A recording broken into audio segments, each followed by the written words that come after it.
Thank you, everyone, for attending today's announcement from Lycoming College. Please welcome Director of Athletics, Mike Clark. Thanks, Joe. And thanks to everybody for taking the time to join us today. Fortunately, with the weather, we were able to arrange this virtually ahead of time because I know otherwise we probably would have had some issues. So I appreciate everyone taking a break from the shoveling to join us. A piece of exciting news for the future of the Lycoming College Athletic Department was approved at our last Board of Trustees meetings. To announce the news, please welcome Lycoming College President Kent Trachte. Thank you, Mike. I want to join Mike in welcoming everyone and thanking you for taking some time today to hear this news from Lycoming College. As Mike indicated, at the most recent meeting of the Lycoming College Board of Trustees, they approved an exciting plan with regard to intercollegiate athletics. Specifically, the board approved a plan that will allow us to introduce baseball and field hockey as intercollegiate sports beginning in academic year 2022-2023. We anticipate field hockey in the fall of 22 and baseball in the spring of 23. I'll make a couple of additional comments about the reasons for and the context of this decision. I'm very excited about the decision because to me it is both mission aligned and it also makes sense from the point of view of the college's enrollment and financial plan going forward. A word about mission alignment. As a residential college, Lycoming is committed to the education of the whole person. We often talk about that as mind, body, and spirit. And I and the trustees understand our athletic program to be part of our educational mission. We know that the young men and women, through their sports activities and under the guidance of our coaches, learn very important skills and attributes that will serve them well in allowing us to realize our mission. We often talk about that we're preparing our students for lives of meaning and careers of significance. And I think if you just ponder for a moment what many of us have learned and what the young men and women learned through intercollegiate competition, things like teamwork, leadership, learning the value of hard work and preparation. These are things that not only allow them to succeed on the athletic field while they're undergraduates, but they prepare them to take positions of leadership in their communities and in their professions. And so being able to enhance or expand the number of athletic programs that we have and bring in more young men and women to campus to take advantage of both our curriculum and the learning that takes place through athletics is very exciting. From a point of view of financial and enrollment strategies, we've been looking in the last several years at different ways in which we can stabilize enrollment at Lycoming College in light of the decline in the number of college-age students that we have been facing nationally and we will continue to face. And adding these two intercollegiate sports seemed like a very sound strategy in that regard. Many other institutions have done it. We've been a little slow to get to the plate in terms of adding sports, but we think we've done it right and carefully considering all of the resources that we need to put in place, and we're excited about doing it. The timing of this decision, we really started looking at this in a pretty serious way back as far as 2015.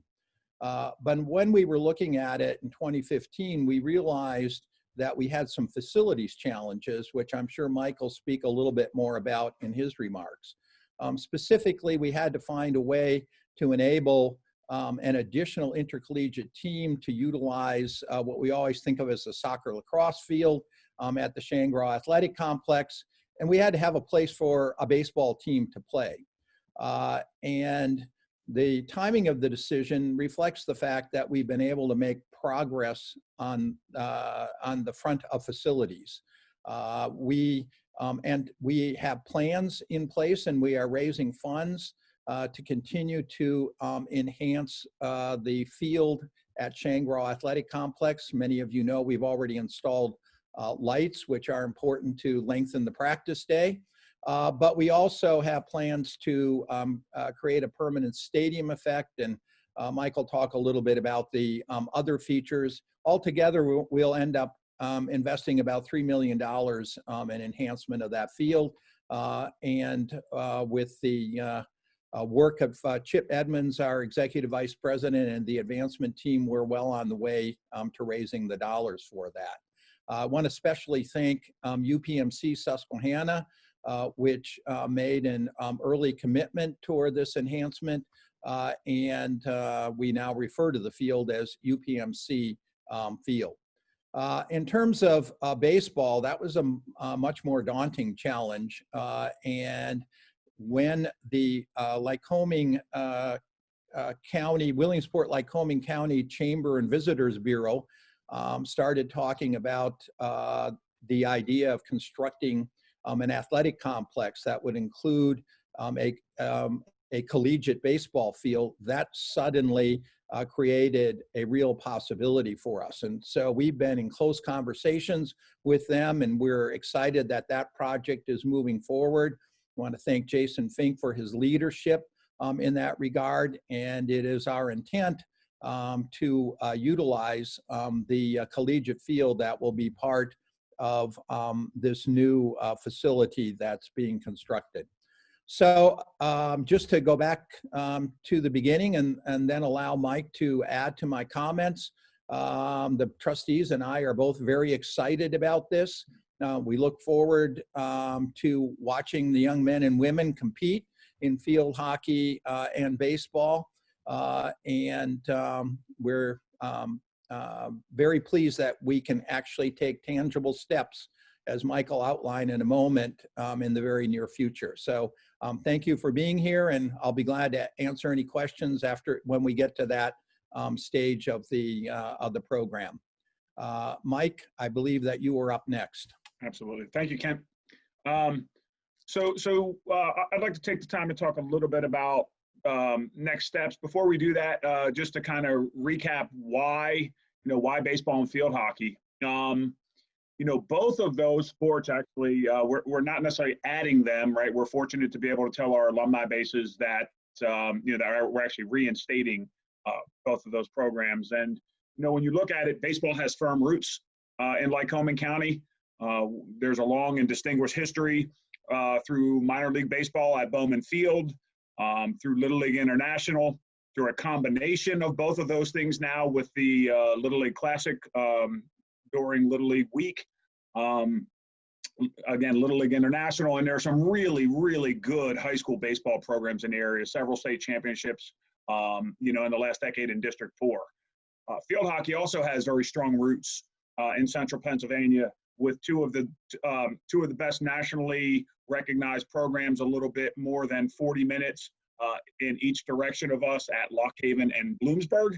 And then there are also as many as 6 state championship teams that have come from District 4. So we're excited to return to action in both of those sports and build on the traditions that we've had in the past. Each of these sports are very popular in the Mid-Atlantic region, in Pennsylvania and the neighboring states. In 2019, there were more than 86,000 high school baseball players in Pennsylvania and the surrounding states, and roughly 30,000 young women who play field hockey, again, in the same region.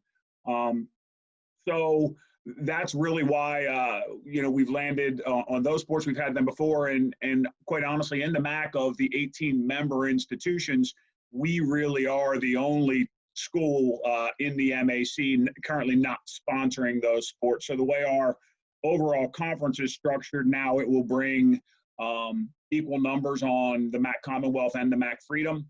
So it just seemed to make sense.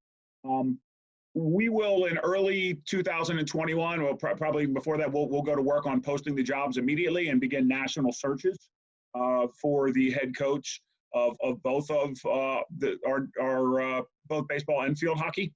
And again, as the president indicated, our intent would be to be full members and play full schedules in the MAC Freedom in the 22-23 school year. We will do everything in our power to hire, again, coaches this spring so that they'll be able to recruit, albeit smaller classes, graduating seniors in the class of 21 who will be excited about, being part of something brand new, being the first person in baseball and field hockey to, to accomplish something in either of those sports in well over 20 years, and in baseball, really closer to 50 years. We'll do those. Because of that, again, the smaller rosters will do our best. Those sports will have the ability to practice on a limited basis, and in baseball, potentially maybe play some sub-varsity competition in the 21-22 school year. Again, roster sizes will certainly impact that, but our expectations will be to play, again, full MAC, full MAC Freedom schedules for 22-23, which would give each team 2 recruiting classes, as well as, potentially adding students who are currently on campus to help provide depth and round out those rosters. The facilities piece, as Ken indicated, we've Chip Edmonds and our development office have done a phenomenal job of pushing our facilities forward. The lights on UPMC Field were installed actually this fall, which is remarkable if you consider the state of our country and how tight things are in higher ed as a result of the pandemic. The fact that we were able to make a significant upgrade to the soccer, lacrosse, and now field hockey field is remarkable. We will, we're going to be going to work on building a new seating area and locker rooms, which again, we're fundraising for those things right now. But that will create the necessary locker room space for all of our teams at the Shangri-La Athletic Complex. And then with baseball, again, we're really excited about the partnership with the Chamber of Commerce and the facility that they are building at the end of Rose Street. That should begin construction, we've been told in the first quarter of 21. So, and be ready for the spring of 22, which would coincide again with us playing a handful of games that spring. So really exciting times, great opportunities for young men and young women to come, to a place like Lycoming, where we've really, the last several years, climbed the lists and college rating guides, and this will allow us to attract more high quality student athletes who may not have considered us in the past for not offering sports that they're passionate about. So we think it's a win-win for everybody involved, and certainly looking forward to, continuing to move these things forward and, adding to the athletic department. So